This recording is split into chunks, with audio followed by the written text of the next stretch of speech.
Bien, ahora para entrar a la cultura fiscal al alcance de todos, a cargo de la licenciada Evita García Villegas. Las facultades de comprobación. ¿Qué quieren decir? ¿De qué hablamos cuando expresamos que la autoridad tiene facultades de comprobación? La palabra comprobar significa verificar, corroborar. Entonces, el artículo 42 del Código Fiscal de la Federación establece que las autoridades fiscales, y aquí hacemos un paréntesis, ¿quiénes son estas autoridades fiscales? Pues son el Seguro Social, el Infonavit, el SAT e inclusive las secretarías de finanzas de cada uno de los estados, porque recordemos que hay facultades que la autoridad fiscal le delega a las autoridades locales y que con base en eso, aunque son de cada uno de los estados, ellas actúan, esas autoridades, esas secretarías de finanzas de cada estado, actúan como si fueran autoridades federales. Entonces, cuando vemos el artículo 42, nos estamos refiriendo, obviamente, a las autoridades fiscales federales, las que tienen facultades en todo el territorio nacional. Entonces, estas autoridades fiscales dicen que van a poder comprobar de quién, hacia quién va dirigida esta facultad, hacia los contribuyentes, entendiendo por tal a las personas físicas o morales que por realizar la conducta que establece la norma se colocan en el supuesto de ser un contribuyente. Los responsables solidarios que sin ser las personas físicas o morales que hayan realizado la conducta prevista en una norma para que surja la obligación de pago de impuesto, pero que la ley les establece esa obligación. Los terceros y, ojo, aquí estamos todos nosotros, los asesores fiscales. Estos 4 tipos de personas físicas y morales son los sujetos a quienes va dirigida el ejercicio de estas facultades de comprobación. ¿Y en qué consisten estas facultades de comprobación? En que la autoridad pueda revisar que han cumplido con las disposiciones fiscales y aduaneras. Como consecuencia de ello, van a poder determinar las contribuciones omitidas y también obviamente van a comprobar si existe algún delito fiscal que se haya cometido y van a poder como consecuencia de ello proporcionar información a otras autoridades fiscales. Entonces, el objeto de estas facultades es verificar que han cumplido con las disposiciones fiscales y aduaneras o si en su caso se han cometido delitos fiscales. ¿Y cuáles son las facultades que se le otorgan a la autoridad? Pues son 9 facultades, 9 posibilidades. Eran 10, pero una de ellas ha quedado derogada. ¿Y en qué consisten? Primero, en que van a poder rectificar todos los errores aritméticos u omisiones en que cualquiera de estos 4 sujetos pueda llevar o tener en la presentación de declaraciones, avisos, manifestaciones. Segunda, va a poder requerir de los contribuyentes para que se exhiban tanto en el domicilio del contribuyente, en los establecimientos o en las oficinas de las propias autoridades, y ahora con toda esta reforma informática y tecnológica dentro del buzón tributario, la contabilidad o cualquier dato u documentos o informes. Esto es lo que le da sustento, vida a lo que llamamos la revisión de oficio o de gabinete. Tercero, practicar las visitas a todos los sujetos pasivos. Esta es la facultad más amplia probablemente que tenga la autoridad, porque con esta facultad va a poder acudir al domicilio del sujeto pasivo de la relación tributaria y ahí en su domicilio exigirle toda la contabilidad, verificar los bienes y las mercancías, y si como consecuencia de comparecer en el domicilio advierte la existencia de otras situaciones, va a poder procesar, reportar, darle el manejo que considere conveniente a todo eso que observe. Después también puede revisar dictámenes. En la fracción quinta tenemos la práctica de visitas domiciliarias y ustedes me dirán, espérate, si ya la mencionaste en la fracción tercera, ¿por qué aquí en la fracción quinta se vuelve a mencionar? Porque este es un tipo de visitas domiciliarias muy específica, mientras la facultad que se le da en la fracción tercera que ya vimos para comparecer al domicilio y verificar todo lo relativo a la contabilidad, a los bienes y a las mercancías. En el caso de la fracción quinta, está exclusivamente limitada a estos 5 o 6 conceptos, perdón, aquí se me fue mal 2 veces el número 5, estas 6 facultades que son para la expedición de comprobantes fiscales llegan y lo único que van a revisar es cómo estoy expidiendo mis comprobantes fiscales y si es que lo estoy haciendo.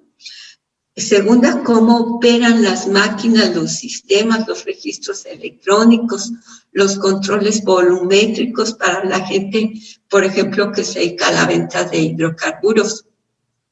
Tercero, que cuando se trate de envases que contengan bebidas alcohólicas, cuenten con los marbetes o precintos, o en el caso de que ya no, esos envases no puedan ser utilizados, que sean destruidos. También que las cajetillas de cigarro contengan el código de seguridad y que este código sea auténtico. Y que la documentación que acredite la legal estancia, propiedad, posesión, tenencia o importación de mercancías de procedencia extranjera cuenten con la documentación que acredite estos hechos, es decir, que están legalmente en el país. Y finalmente, que todas las autorizaciones, concesiones, padrones, registros, patentes que establece la ley aduanera y todas sus disposiciones complementarias se estén llevando exactamente como deben de ser, que estén vigentes, que cumplan con todos los requisitos, que la gente que las esté utilizando únicamente las utilice para el propósito que fueron concedidas. Entonces, como ven, aquí se limita a estos aspectos de manera específica y tiene una naturaleza muy diferente a la fracción tercera. En este caso, van a llegar los verificadores, los auditores, el personal de la autoridad fiscal, y con quien se encuentre presente van a iniciar la revisión. En cambio, en el caso de la fracción tercera, está acotado, delimitado, a que cuando llegue el personal actuante, necesariamente debe de buscar al destinatario de la orden que se generó, y si no lo encuentran ni a él ni a su representante legal, necesariamente deben de dejar un citatorio. Esto lo vamos a ver con mucha calma, pero aquí quise distinguirles, quise ponerles con toda claridad cuáles son las diferencias y por qué están consignadas aparentemente en forma duplicada, pero no es así. Sino, insisto, la fracción tercera es la facultad amplísima que se le da a la autoridad y en cambio en la fracción quinta están delimitados a ciertos actos muy específicos. En la fracción tercera tenemos la facultad de la autoridad que ordene la práctica de avalúos o verificación física de toda clase de bienes que se encuentren en poder del sujeto pasivo, inclusive durante su transporte. Y para esta facultad es que ahora se ha puesto en marcha, ha salido la reforma de el complemento de la carta aporte que vamos a ver con Rosita el día 8 del próximo mes, que ya está aquí a la mano. En otra facultad que tiene o que se le da la autoridad está que se pueda recabar de cualquier funcionario o empleado público, inclusive de los fedatarios, los informes y datos que posean con motivo de sus funciones. Esta facultad me parece muy importante que la tengamos claramente para que siempre midamos con toda precisión, con toda inteligencia, la información que damos. Fíjense, aquí la autoridad fiscal, con base en el artículo 69 del Código Fiscal de la Federación, puede o debe de mantener la información en forma reservada, no la puede estar compartiendo. Sin embargo, una de sus grandes excepciones es el hecho de poder intercambiar información con cualquier funcionario del gobierno federal, de la administración pública y, ahora insisto, también de los fedatarios públicos, de cualquier tipo de información que obren en sus expedientes. Y pongo ejemplos. Anda el INEGI a través de su personal llevando a cabo las encuestas, llevando a cabo la obtención de informes. Todo lo que digamos, como dice el refrán, puede ser utilizado en nuestra contra. Igualmente, si yo voy y pido un estímulo del tipo que sea fiscal, económico, etcétera, esa información que estamos dando va a quedar en poder de la autoridad que forma parte del gobierno federal y en cualquier momento la autoridad fiscal puede solicitar que se entregue esa información. Vamos a hacer una escritura donde hacemos una donación, una compra-venta, un contrato y lo vamos a pasar a fe pública. Toda esa información va a quedar registrada y va a ser posible que en cualquier momento se la solicite la autoridad fiscal. Otra facultad que la autoridad le ha apostado muchísimo es la de las revisiones electrónicas. Como todos sabemos, esta facultad consiste en el hecho de que con base en la información fiscal, aquí se limita a la fiscal que ya se tiene, la autoridad pueda llevar a cabo la verificación y únicamente ya con base en estos resultados pedirle al contribuyente que aclare ciertos datos específicos o que la presunción que ya obtuvo una liquidación provisional que ya llevó a cabo, el contribuyente tenga la oportunidad de desvirtuarla.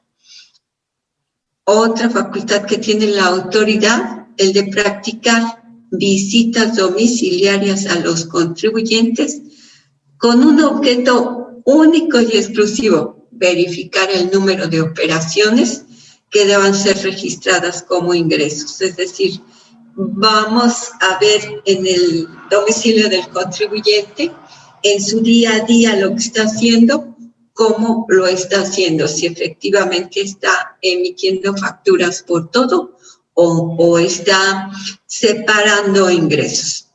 Y finalmente la fracción 11, que es la más nueva, es la de practicar visitas domiciliarias a los asesores fiscales a fin de verificar que han cumplido con las obligaciones previstas en los artículos 197 a 202. ¿De a qué se refiere esto?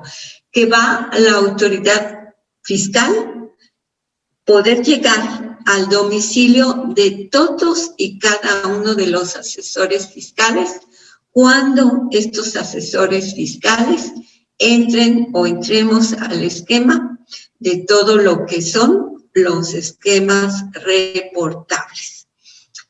Hablemos un poquito más de este tema.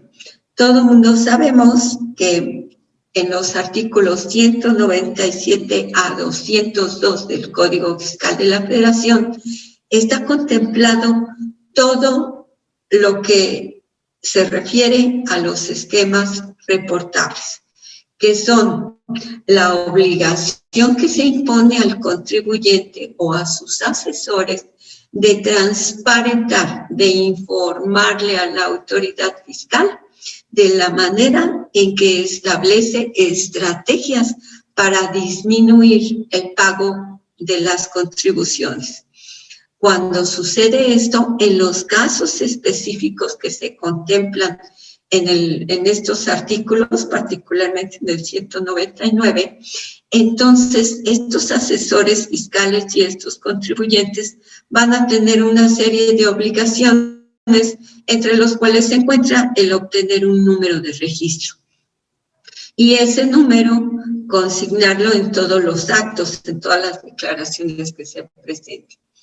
Y para corroborar que este binomio contribuyente-asesor fiscal estén cumpliendo con estas obligaciones, se establecen una serie de medidas, pues en la fracción 11 se establece la facultad de la autoridad de llegar al domicilio de los asesores fiscales y pedirle toda la información que estime necesaria para comprobar que efectivamente están cumpliendo como lo exige el Código Fiscal de la Federación.